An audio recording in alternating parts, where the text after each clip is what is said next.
corazón y podamos comprender que el plan de salvación produce alegría, produce satisfacción y tenemos muchos motivos para celebrar. Cada día celebramos tu gracia, tu misericordia, pero también el plan de salvación. Y que la esperanza nos ayude a vivir en alegría, a servirte con alegría, a regocijarnos en las bendiciones que recibimos por medio de tu gracia y tu misericordia. Abrázanos con tus promesas, en el nombre de Jesús. Amén. El santuario es un lugar donde hay que celebrar. ¿Y cómo se celebraba? El pueblo de Israel conmemoraba 7 fiestas en todo el año. Recuerdan que yo les mencioné en el programa anterior que la vida del pueblo estaba en el santuario. O sea, su calendario también se manejaba por el santuario. Su vida estaba guiada por el santuario. ¿Qué había en el santuario? La presencia de Dios. Estaban guiados por Dios. Ahora, las fiestas eran una ventana para el conocimiento de salvación. Y Dios quiso enseñar una cosa interesante aquí. Vida cristiana o religión tiene que ver con festividad, con alegría. Si un cristiano no aprende a celebrar todos los días la gracia, la misericordia de Dios, no aprende a mirar las bendiciones de Dios y no aprende a alegrarse por lo que Dios le da, entonces hay algo que tiene que revisar en su vida. Cristo dice, yo he venido para que tengan vida y vida en abundancia. Y esa vida en abundancia no es andar riendo las 24 horas del día.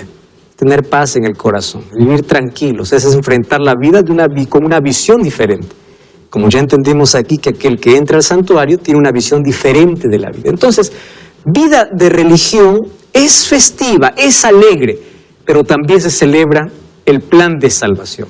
Y una de las cosas que hoy vamos a ver en este programa es que Dios, a través de las fiestas que dio al pueblo de Israel, Dios dio a conocer el itinerario de salvación.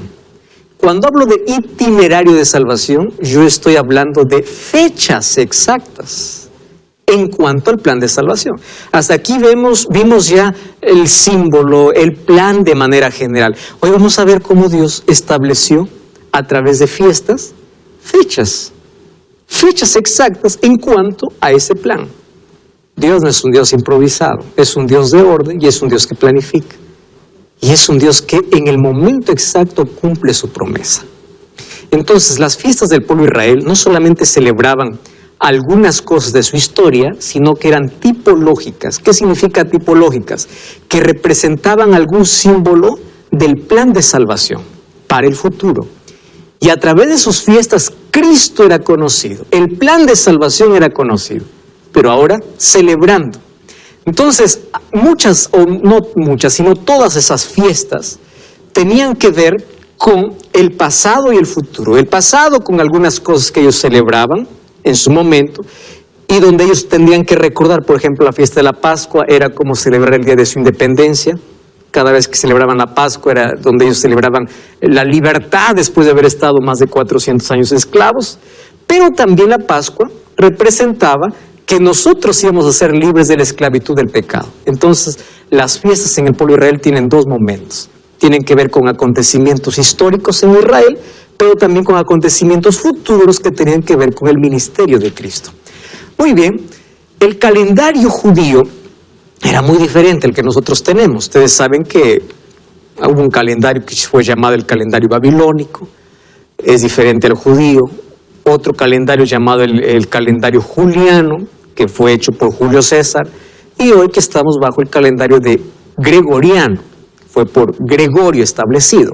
Sin embargo, en el calendario judío, los meses eran diferentes a los nuestros y cada mes, no cada mes, algunos de esos meses tenían fechas establecidas para celebrar ciertas fiestas. Por ejemplo, el primer mes del año para los judíos es Nisan o Abib. Con esos 2 nombres se le conoce en la Biblia. Y Nisan y Abib para nosotros sería entre marzo y abril, ¿no? Entre marzo y abril. Luego seguía el mes de Ivar o Siv, luego Sivan, Tamuz, Ab, Elul, Tishri, Esvan, Kislev, Tevet, Sebat y Hadar, que sería el último mes del año. diferente a lo que nosotros contamos los años. Y estos meses también se contaba en base a las siembras y cosechas que ellos tenían establecidos. Muy interesante es que el capítulo 23 de Levítico establece en el año 7 momentos de festividad. Hoy vamos a ver que esas fiestas estaban divididos en 2 periodos del año.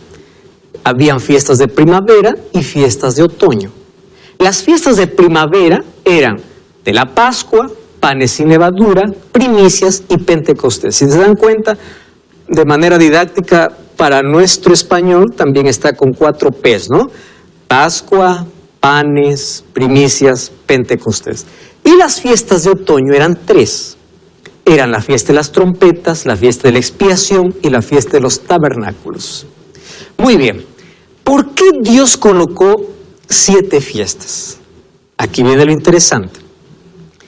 La fiesta de la Pascua, panes y primicias era celebrado en el primer mes del año, que era Nisan o Abib. Para nosotros sería entre marzo y abril, primer mes del año. Las fiestas del Pentecostés, o la fiesta del Pentecostés, era en el tercer mes del año, que era el mes de Sivan, es decir, entre mayo y junio. ¿Y cuáles eran las fiestas de otoño? La fiesta de otoño estaba siempre en un solo mes del año, que era el mes de Tishri. El mes de Tishri para nuestro calendario sería el mes de octubre, entre septiembre y octubre. Ahora, el Tishri, que era el 7º mes del año, se celebraban 7 fiestas: trompetas, expiación y tabernáculos. Y aquí viene lo glorioso de estas fiestas. Las primeras 4 fiestas, que eran las fiestas de primavera, todas ellas apuntaban a la primera venida de Jesús.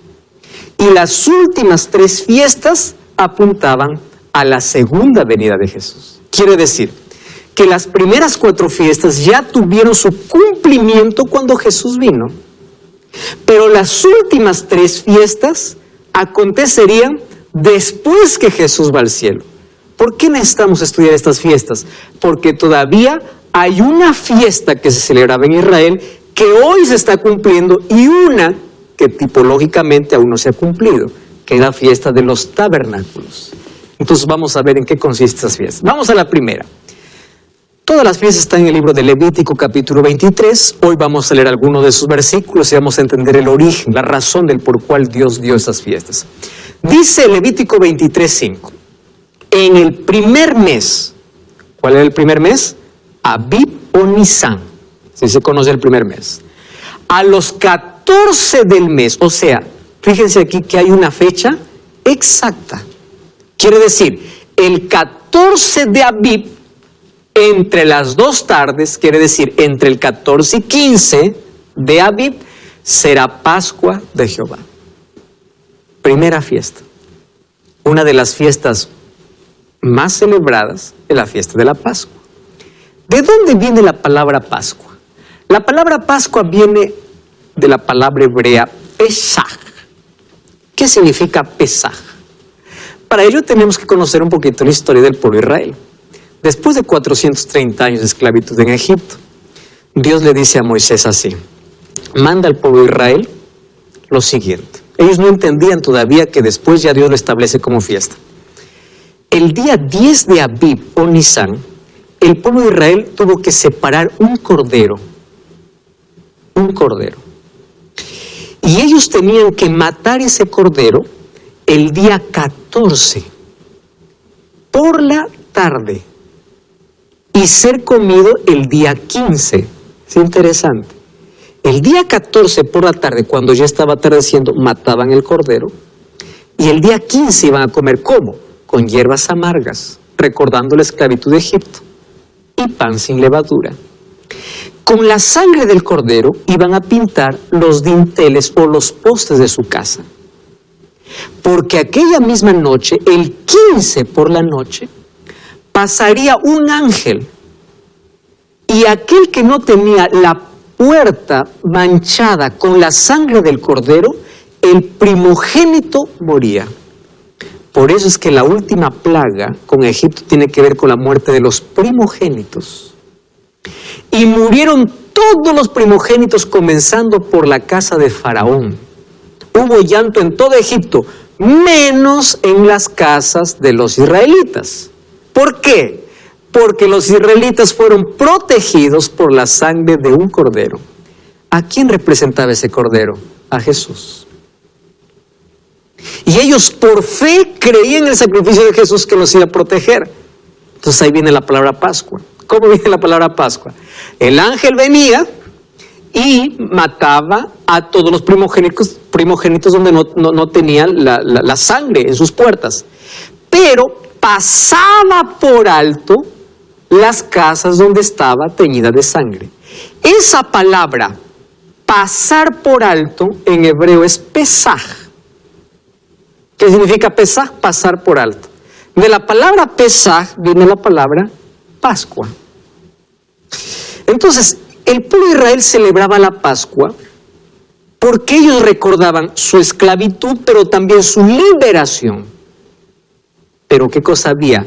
Días exactos. El día 10 se separaba el cordero, el día 14 se mataba, el día 15 se comía. No se olviden de esa fecha, que es importantísima. ¿Y cómo tenía que ser el cordero? El cordero tenía que ser de 1 año. Ahora, la Pascua representaba el pasado, la liberación de Israel, pero en el futuro que también Dios nos liberaría del cautiverio del pecado. Tendría esa tipología entre pasado y futuro. Ahora, presten atención. El cordero tenía que ser, 1, macho, características. Número 2, sin defecto. Número 3, de 1 año. Ningún hueso tenía que ser roto. Y otro tenía que ser asado entero. Presten atención. ¿Por qué el cordero tenía que tener esas características? Porque representaba ¿a quién? A Cristo. Macho. Número 2, sin defecto. Perfección. Número 3, de 1 año. ¿A qué edad Jesús murió? 33 años. En la flor de la juventud. De 1 año. Ni un hueso roto. Ustedes saben que a los que los clavaban, los quebraban los huesos para apresurar la muerte. Pero a Jesús no le quebraron los huesos, sino que le colocaron una lanza. ¿Y por qué no le quebraron los huesos? Porque ya había un símbolo de que a Jesús no se le iba a quebrar ni un hueso. ¿Dónde estaba? En el Cordero Pascual.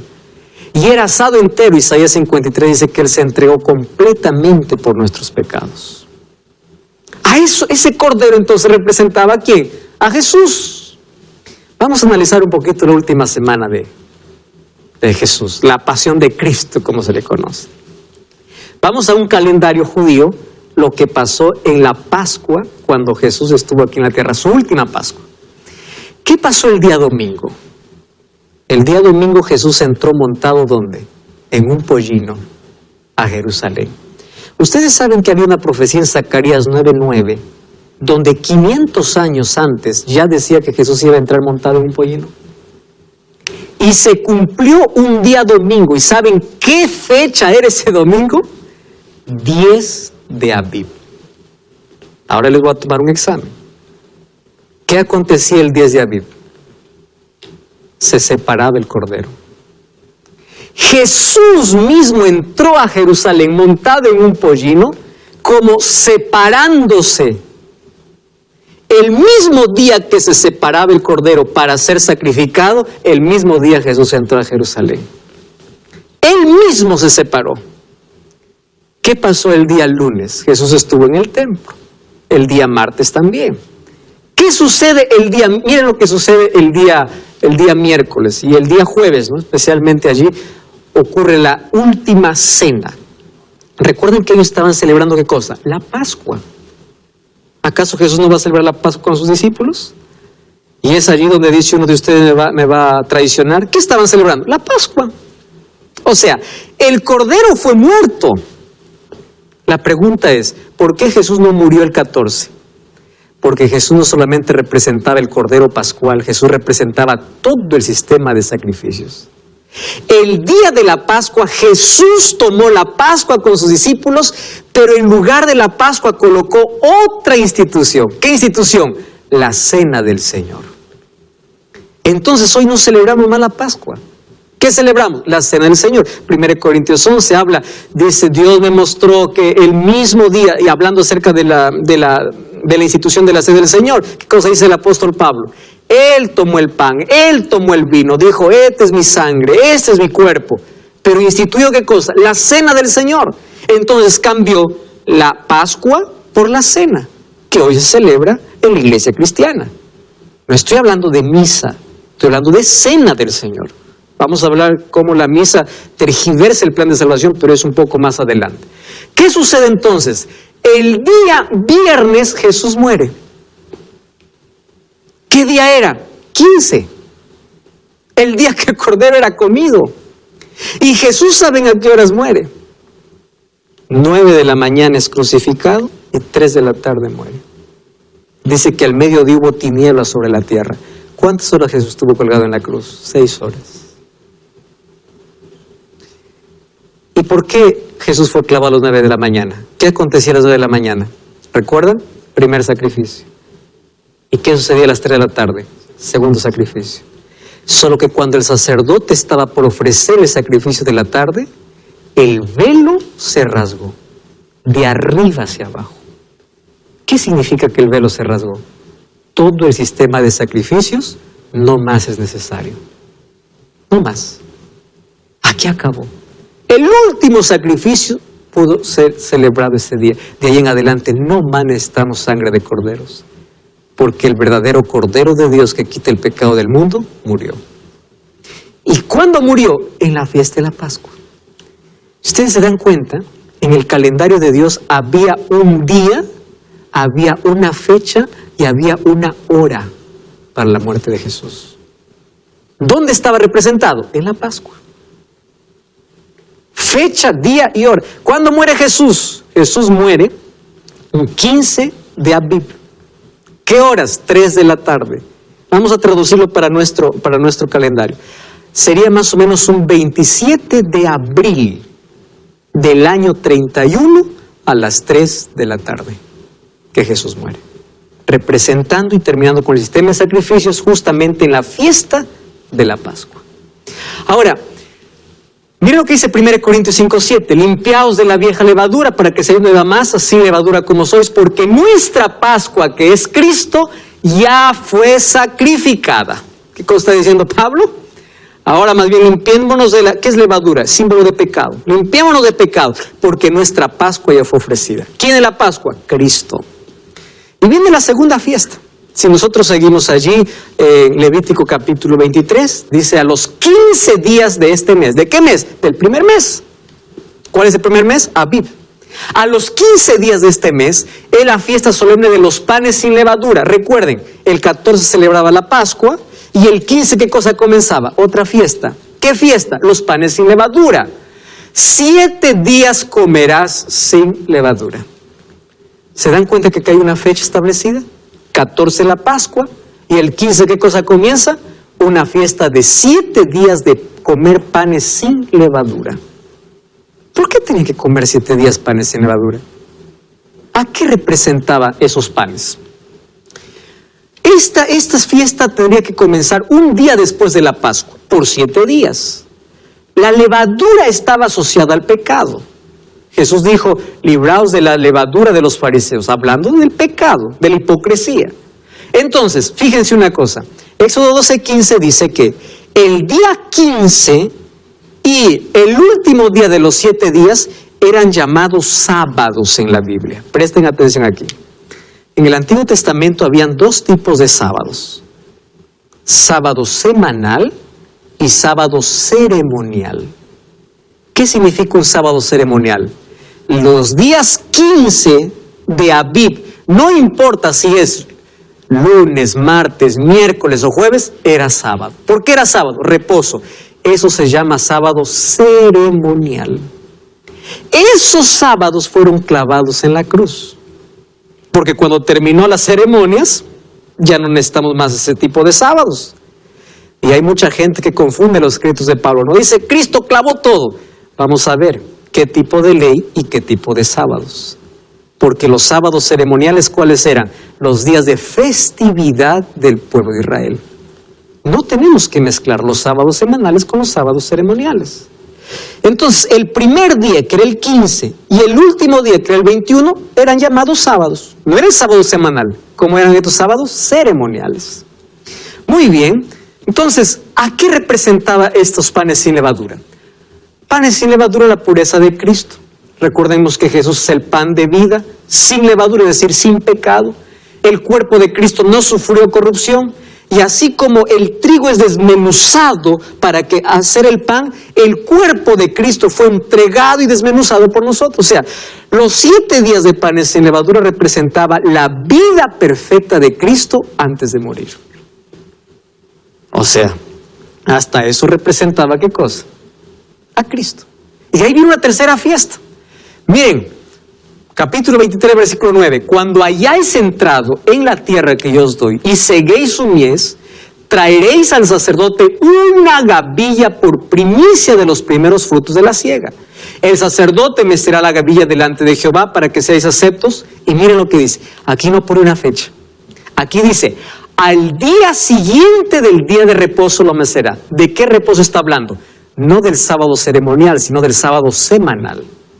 O sea, la fiesta de las primicias siempre tenía que celebrarse un domingo. No hay fecha aquí. Siempre tenía que ser un día después del sábado, un domingo. La pregunta es, ¿por qué razón la fiesta de las primicias tiene que ser celebrada el domingo? Había toda una ceremonia. El día 14 se paraba un manojo. El día 15 o después del sábado, ellos iban, comenzaban a traer ese manojo ante el sacerdote mecía, agradeciendo a Dios por los primeros frutos, porque allí comenzaban los primeros frutos, y después de 50 días sería la cosecha. Estos eran los frutos de cebada. ¿Y saben qué cosa? Esto también representaba a Cristo. ¿Y por qué? ¿Qué relación tiene las primicias con domingo y Cristo? ¿Será que esto representa que Jesús cambió el día de reposo? No, espera allí. No cambies el canal, vamos a una breve pausa. Ya regresamos.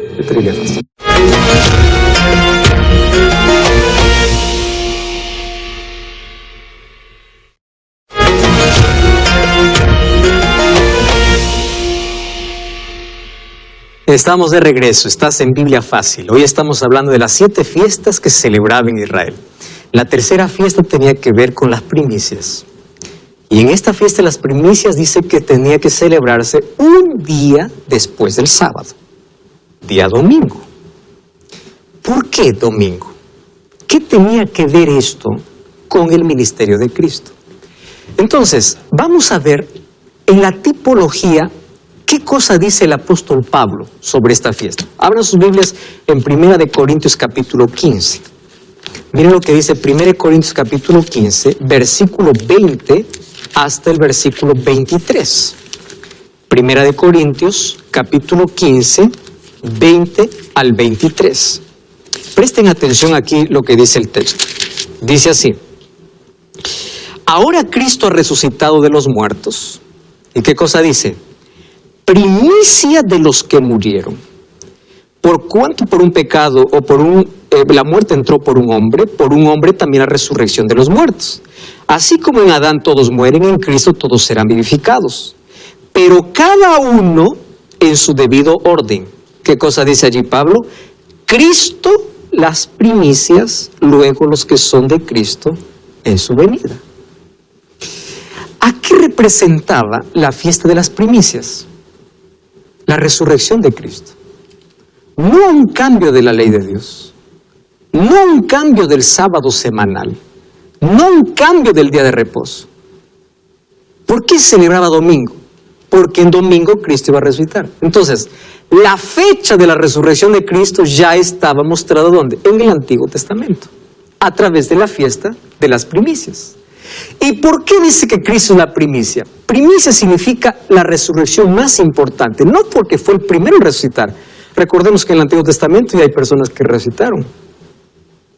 Elías resucitó, Eliseo también. Encontramos otras resurrecciones, Lázaro resucitó, mientras Jesús todavía no moría y resucitaba. Entonces, ¿por qué se dice que era la primicia? Primicia porque es la más importante y porque de su resurrección dependen todas las resurrecciones. Si Jesús no hubiese resucitado, no hay esperanza de resurrección para nadie. Él es nuestra primicia. Ahora fíjense, viene la otra fiesta del Pentecostés, versículo 15 y 16 del capítulo 23 de Levítico. El día que sigue al sábado, otra vez domingo, desde el día en que ofreciste la gavilla, o sea, desde la fiesta de las primicias, contarán 7 semanas hasta el día siguiente del 7º día de reposo. Contaréis ¿cuántos? 50 días y ofreceréis el nuevo grano a Jehová. Después de las fiestas de la primicia, ¿qué cosa vendría? La fiesta de la cosecha. Porque 50 días después el pueblo terminaba sus cosechas. Ahora ellos traían el grano de su cosecha para poder agradecer a Dios. Y aunque era una fiesta, era una festividad, hacer esa ceremonia, ese rito, esa fiesta, era para celebrar, eso también figuraba un evento de Cristo.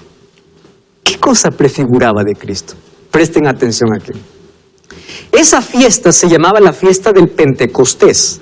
¿Qué significa penta? 50 días después. Pentecostés, 50 días después ¿de qué? De las primicias. Ahora, esa fiesta era conocida como la fiesta de la cosecha según Éxodo 23:16. Ahora, ¿a qué representaba? Esto es algo muy importante. Después que Jesús resucitó, dice Hechos capítulo 1, que Jesús estuvo 40 días con sus discípulos. En esos 40 días dio instrucciones y después de 40 días Él se fue. Y les dijo, no salgan de Jerusalén hasta que haya venido sobre vosotros, ¿quién? El Espíritu Santo. Pero acá hay un asunto muy importante que quiero que entiendan. ¿Ustedes saben cuándo el Espíritu Santo iba a descender a la tierra? Cuando Cristo iba a ser glorificado en el cielo. ¿Qué significa glorificado en el cielo? Apocalipsis capítulo 4 y capítulo 5 hay una escena de adoración donde Cristo recibe la aceptación de su sacrificio ante todos los ángeles y Él tiene el dominio de la historia. Porque Él ya vino y rescató con su propia sangre a la humanidad. Y allí dice, digno eres tú porque fuiste inmolado. Es interesante que podamos ver Apocalipsis capítulo 4 y capítulo 5, hay una escena de adoración celestial. Y cuando Cristo fue aceptado, recibido, glorificado, entonces el Espíritu Santo descendió sobre la tierra. Entonces, la fiesta del Pentecostés, ¿a qué apuntaba? Al inicio de Cristo, al inicio del ministerio de Cristo, ¿dónde? En el santuario celestial. A ese momento apuntaba. ¿Y qué cosa sucedió? ¿Recuerdan ustedes el Pentecostés? ¿Cuándo ocurrió? 50 días después de la Pascua. ¿Qué cosa vino? El Espíritu Santo, y dice que todos ellos hablaban lenguas. La palabra lenguas en Hechos es la palabra glosa, que significa idioma. Toda la gente entendía. Hablar lenguas no significa hablar cosas que nadie entiende. Bueno, eso veremos más después, o hay otro programa de Biblia Fácil donde explicamos con detalle qué significa hablar en lenguas. Pero aquí es hablar en idiomas. Los apóstoles hablaron en idiomas que todos entendieron. Porque todos sorprendieron y dijeron, ahí pueden ver en Hechos 2, ellos hablan nuestra propia lengua. Entonces, ¿para qué descendió el Espíritu Santo? ¿Quiere decir que el Espíritu Santo no actuaba en el Antiguo Testamento? Sí actuaba, pero de manera específica. A partir del Pentecostés, el Espíritu Santo actúa de manera plena. Por eso Jesús dijo en Juan 14, es necesario que yo me vaya, pero el Padre os enviará otro consolador. ¿Quién sería? El Espíritu Santo. ¿Y cuándo el Espíritu Santo descendió? Cuando Cristo entró ¿a dónde? Al santuario. Miren lo que dice, lo que sucede aquí. Cuando Cristo entra al santuario, es donde Cristo o donde el Espíritu Santo recién desciende sobre la tierra. Vamos a leer Juan capítulo 7, versículo 39, para poder comprender mucho mejor este asunto. Aquí está hablando Cristo, miren. Juan capítulo 7, versículo 39. Dice así: esto dijo del Espíritu que habían de recibir los que creyeran en Él, pues aún no había venido el Espíritu Santo, porque Jesús aún no había sido, ¿qué cosa? Glorificado. ¿Cuándo descendió el Espíritu Santo? Cuando Cristo fue glorificado. ¿Cuándo Cristo fue glorificado? Cuando entró como nuestro intercesor en el lugar santo. allí fue glorificado. Ahora fíjense, las 4 primeras fiestas hablaban de la primera venida de Jesús. La Pascua hablaba del sacrificio de Jesús, los panes sin levadura, hablaba de ¿qué? De la vida de Jesús. Las primicias, la resurrección de Jesús, y el Pentecostés, de la entrada de Jesús, ¿a dónde? Al santuario. Ahora presten atención aquí, nos faltan 3. Las trompetas, la purificación y los tabernáculos apuntan ya no a la primera venida, sino ¿a qué? A la segunda venida. Vamos a estudiar allí. Trompetas. Levítico 23:23 dice, en el 7º mes, al primero del mes, o sea, el primero del mes, será día de reposo. O sea, no importa qué día caiga, va a ser día de reposo. ¿Qué tipo de sábado es este? Ceremonial. Entonces allí dice, una conmemoración al son de trompetas y una santa convocación. Ningún trabajo haréis, o sea, todos reposarán y ofrecerán ofrenda encendida a Jehová. ¿En qué consistía la fiesta de las trompetas? Era una fiesta especial. ¿Qué cosa sucedía en ese día? El primer día, ¿de qué mes? Del 7º mes. ¿Cuál es el 7º mes? Tishri. Para nosotros sería el mes de octubre. En el primer día se tocarán trompetas, los sacerdotes tocaban trompetas, se ofreció un novillo, un carnero y 7 corderos, el trabajo era prohibido, se presentaban ofrendas, las trompetas eran tocadas los 7 días, y no eran trompetas de metal, era el shofar o los cuernos de carnero, esas eran las trompetas que se tocaban. ¿Para qué se tocaban trompetas? El objetivo de esta fiesta de las trompetas era simplemente anunciar que el pueblo se prepare para la siguiente fiesta. ¿Cuál era la siguiente fiesta? Recordemos que el 10º día del 7º mes vendría a ser la fiesta más importante del pueblo de Israel, Yom Kippur, día de la purificación del santuario. ¿Y por qué era fiesta?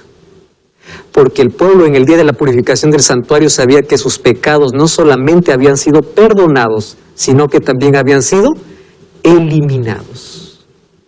Por eso era fiesta. Entonces, estos 7 días el pueblo se preparaba. Era para llamar la atención para la próxima fiesta. Invitaba a prepararse incluso porque ya vendría la fiesta de la purificación del santuario. Y era motivo de alegría. Mis pecados están registrados, pero después de la purificación mis pecados están eliminados para siempre. Alegría completa. Quiere decir que aunque era un día de juicio porque todos tenían que prepararse, era un día de festividad. ¿A qué representaba? Miren, en la historia hubo un movimiento misionero que fue despertado en el siglo XIX, justamente hasta la primera década del siglo XX. Estoy hablando de esto que voy a explicar en la próxima lección de la purificación del santuario. Pero ¿qué cosa representaba eso? El evangelio se extendió y hubo un despertar con el libro de Daniel. Y es allí donde entra lo que dice Apocalipsis capítulo 14. Dice que 3 ángeles empiezan a anunciar el evangelio. Ángel en la Biblia es mensajero, significa el pueblo de Dios. Abran sus Biblias, miren. Apocalipsis capítulo 14.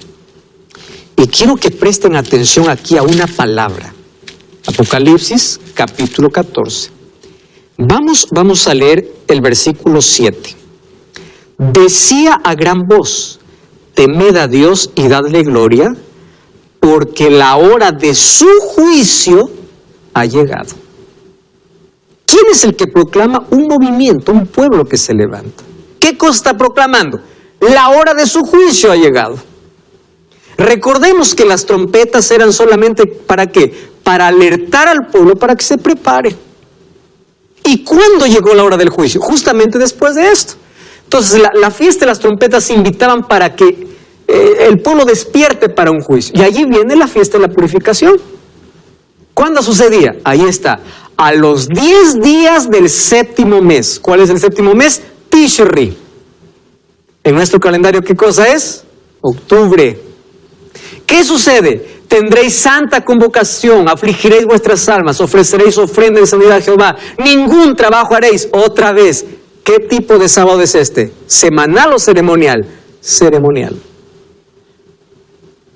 A los 10 días del mes, no importa qué día caiga, ese día todos reposan.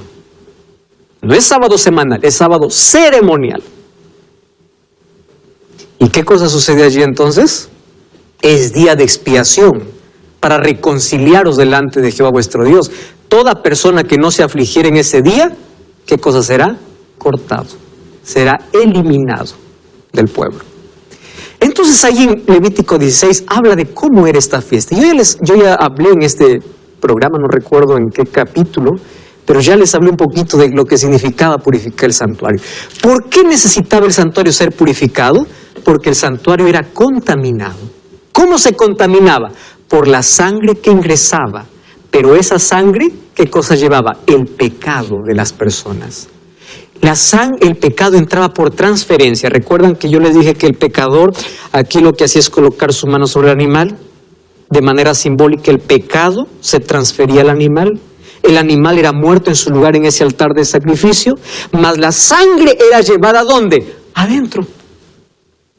El pecador iba perdonado, pero su pecado, ¿qué cosa quedaba? Registrado. Entonces, durante todo el año los pecados registrados, de manera simbólica, a través de la sangre contaminada que entraba. Y era necesario, ¿qué cosa? Un día de limpieza, purificación. Entonces, ¿qué cosa se hacía? Allí se purificaba el sacerdote, el pueblo y el santuario. El pecado era perdonado, el pecador quedaba limpio y los registros de pecado también eran eliminados. Por eso era fiesta. El sumo sacerdote, miren, el día 3 se iba al templo, no dormía un día antes para estar libre de contaminación, se bañaba, se vestía de vestiduras santas, usaba vestiduras blancas y simples, sin ostentación, porque ese día era el único día donde el sumo sacerdote, ¿dónde entraba? Al lugar santísimo. El único día donde se abría el velo. ¿Y a dónde iba la presencia de Dios? ¿Qué había en la presencia de Dios? La Shekinah, ¿recuerdan la gloria de Dios que llenaba el lugar santísimo? Estaba sobre una caja. Esa caja, ¿cómo se llamaba? Propiciatorio. Propiciatorio en sí era la tapa. Y la caja era el arca del pacto. Y en el arca del pacto, ¿qué cosa había? La ley de Dios. La presencia de Dios reposaba sobre su ley, porque Dios es amor y Dios es justicia. ¿Por qué el sumo sacerdote tenía que entrar limpio? Porque ahí estaba directamente en la presencia de Dios. Y él iba a hacer una limpieza que representaría lo que Cristo hace. Entonces esta limpieza se realizaba de adentro hacia afuera. 2 machos cabríos eran traídos, echaba suertes, uno para Azazel, otro para Jehová. El que era para Jehová se ofrecía el sacrificio y era la sangre de ese sacrificio que limpiaba todos los pecados de manera simbólica. Entonces cuando el sumo sacerdote salía del lugar santísimo, traía sobre sus hombros de manera simbólica el pecado de toda la gente. ¿Y a dónde lo traía? Lo colocaba sobre el otro macho cabrío que era dedicado para Azazel. ¿Qué cosa representaba? Que un día el diablo también llevará la culpa por haber hecho pecar a los hijos de Dios.